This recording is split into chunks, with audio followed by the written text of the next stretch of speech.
मैं हूं प्रीति और आज मैं पढ़ाने वाली हूं आप लोगों को वर्ण विचार। जी हाँ, वर्ण विचार। वर्ण से क्या ख्याल आ रहा? वर्ण क्या होता है? वर्ण वह है, मतलब वर्ण सबसे छोटी जिसके टुकड़े न किए जा सके, यानी वर्ण जिसके टुकड़े न हो सके वह हमारा वर्ण है। वर्ण के भेद, वर्ण के दो भेद होते हैं। जी हाँ दोस्तों, वर्ण के दो भेद होते हैं। पहला है स्वर्ण वर्ण और दूसरा है व्यंजन वर्ण। आप लोग तो बचपन से, हम लोग क्या है, बचपन से पढ़ते आए हैं। स्वर्ण वर्ण, व्यंजन वर्ण हम लोग परिचित हैं। तो स्वर्ण वर्ण कितने होते हैं?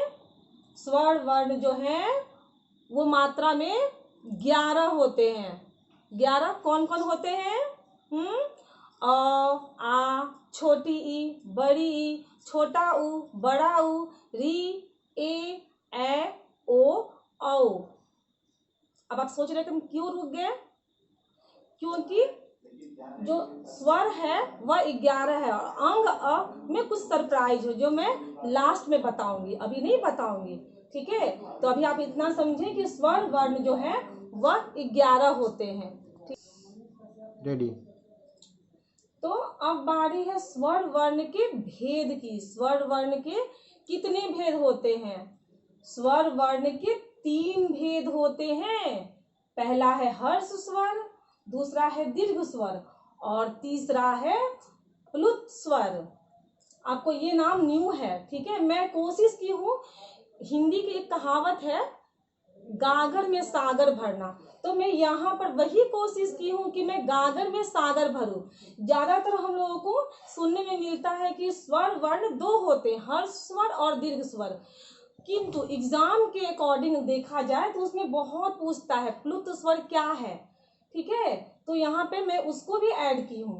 स्वर वर्ण 3 प्रकार के होते हैं, हर्ष स्वर, दीर्घ स्वर और प्लुत स्वर। पहले आते हैं हर्ष स्वर पे कि हर्ष स्वर क्या है। ठीक है, हर्ष स्वर को हम लोग मूल स्वर के नाम से भी जानते हैं। एग्जाम में कभी कभी क्या करता है कि हर्ष स्वर ना पूछकर मूल स्वर पूछता है। ठीक है, तो मूल स्वर 4 हैं। कितने हैं? मूल स्वर बोले या हर्ष स्वर बोले, वे 4 होते हैं। कौन कौन होते हैं? अ, ई, उ और री। इसकी उच्चारण जो हर्ष स्वर जो है उसकी उच्चारण में अधिक समय नहीं लगता है, बहुत कम समय लगता है, उसको हर्ष स्वर कहते हैं। अब बारी है दीर्घ स्वर की। जैसे नाम से ही लग रहा है, दीर्घ यानी जिसकी उच्चारण है हर्ष स्वर की अपेक्षा 2 गुना लगता है, उसे हम लोग दीर्घ स्वर कहते हैं। दीर्घ स्वर जो है वह संख्या में 7 है, वह 7 होते हैं। कौन कौन होते हैं? आ, ई, उ, ए, ओ और औ। ये 7 है। देखिए उच्चारण में क्या कर रही हूँ, आ, ये, और पहला वाला क्या था, अ, ये जल्दी हो रहा था। ठीक है, तो इसका उच्चारण में कम समय लगता है और दीर्घ स्वर के उच्चारण में अधिक समय लगता है। स्टॉप कर दिए। बढ़ते हैं प्लुत स्वर पे। ठीक है, आप लोग बहुत एक्साइटेड थे ना कि अब ये न्यू आया है प्लुत स्वर, अब ये क्या होता है। आप लोग जब पूजा करते हैं या कहीं भी ओम सुनते हैं, उसमें क्या करते हैं, एक ये मात्रा है एस की तरह लिखा हुआ, आप बहुत देखते होंगे गाना में, गाना जब होता है म्यूजिक में उसमें सुनते होंगे। सुनो, किसी को हम लोग पुकारते तो क्या बोलते हैं, ए सुनो। जब हम लोग लंबा उच्चारण करते हैं, ठीक है, उसको बुलाया जाता है प्लुत स्वर, वहां पे प्लुत स्वर आता है। यह प्लुत स्वर है। हर्ष, हर्ष तो खैर छोटा है, दीर्घ स्वर से भी अधिक समय लेता है उच्चारण वक्त। ठीक है, जैसे आप देखिए यहाँ पे ओम, सुनो, मैं यहाँ पर लिखी हुई हूँ।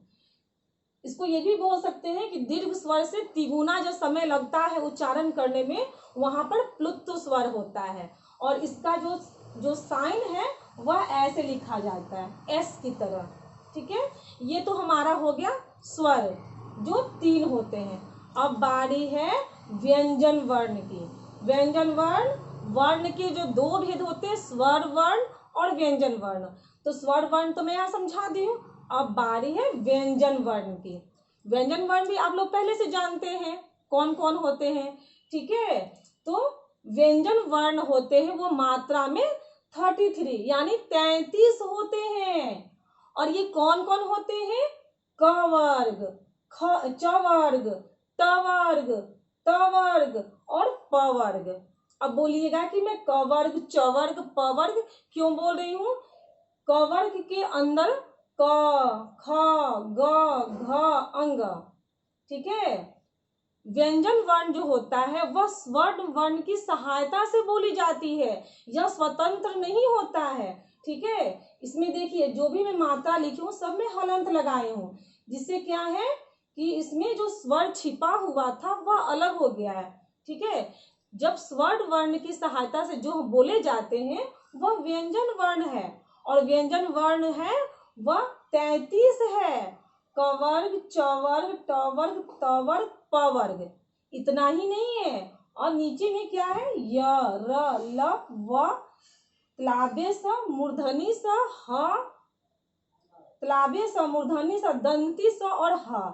ये आपके टोटल 33 हैं। ये आपके हो गए व्यंजन वर्ण, ठीक है। व्यंजन वर्ण की भी प्रकार हैं। व्यंजन वर्ण 3 प्रकार के होते हैं, जैसे स्वर वर्ण 3 प्रकार के थे वैसे ये भी 3 प्रकार के होते हैं। पहला देखिए क्या है? स्पर्श व्यंजन, ठीक है। स्पर्श व्यंजन कितने हैं? ये मात्रा में 25 हैं। देखिए यहाँ पे मैं कुछ एक्स्ट्रा भी लिखी हूँ जो मैं एग्जाम के अकॉर्डिंग लेकर आई हूँ, ठीक है। ज्यादातर हम लोगों को 3 ही पढ़ने को मिलते हैं, मगर एग्जाम में 3 ना पूछकर कुछ ज्यादा है, 1-2 अधिक है वो भी पूछते हैं। तो पहला स्पर्श व्यंजन है जो 25 है। 25 कौन कौन हो गए? क वर्ग, ट वर्ग, च वर्ग, त वर्ग, प वर्ग। अगर इसको आप गिनते हैं तो हर एक में ये 5-5 है, और प वर्ग तक ये 25 होते हैं। तो ये हमारे जो है स्पर्श व्यंजन है। अब बारी है अंतस्थ व्यंजन की। इसके नाम से ही स्पष्ट हो रहा है अंतः। अंतः का क्या अर्थ होता है? देखिए मैं यहाँ लिखी हूँ, अंतः का अर्थ होता है मध्य, और अस्थ, अस्थ यानी रहने वाला, जो मध्य में रहे, ठीक है, जिसके उच्चारण मध्य मध्य में हो वह अंतस्थ व्यंजन होता है। और यह भी मात्रा में 4 हैं, जैसे कौन कौन है? य, र, ल और व। यह स्वर और जो व्यंजन है ये दोनों के मध्य में, ठीक है ना, ये स्वर में आते हैं न ये व्यंजन में आते हैं, ये मध्य में रहते हैं, इसलिए इन्हें अंतस्थ व्यंजन कहा जाता है। स्पष्ट है? अब बारी है ऊष्म व्यंजन की। ऊष्म व्यंजन ये अच्छा, आप लोग जब जाते हैं सिनेमा घर में, वहां पे अगर कुछ अच्छा सा कोई सीन चलता है तो क्या सुनने को कानों में मिलता है? सीटी। बिल्कुल, वहां पे बहुत सारे लोग सीटी सुनते हैं ना, कि अगर कुछ अच्छा सीन हुआ, कुछ रोमांटिक हुआ तो हम लोग क्या करते हैं? सीटी बजाते हैं। बिल्कुल ये उसी प्रकार का ऊष्म व्यंजन, इसके उच्चारण करने में ही सीटी निकलती है। कर देखिए, तालाबे स, श, स, सीटी निकल रहा है ना। तो जिसके उच्चारण में सीटी का अनुभव हो, लगे कि सीटी निकल रहा है, ठीक है, उसे ऊष्म व्यंजन कहते हैं। ये घर्षण करते हुए जो ऊष्मा निकलता है मुंह से वह गर्म होकर निकलता है, ठीक है, इस कारण सीटी सा अनुभव होता है और इसलिए इसे ऊष्म व्यंजन कहते हैं।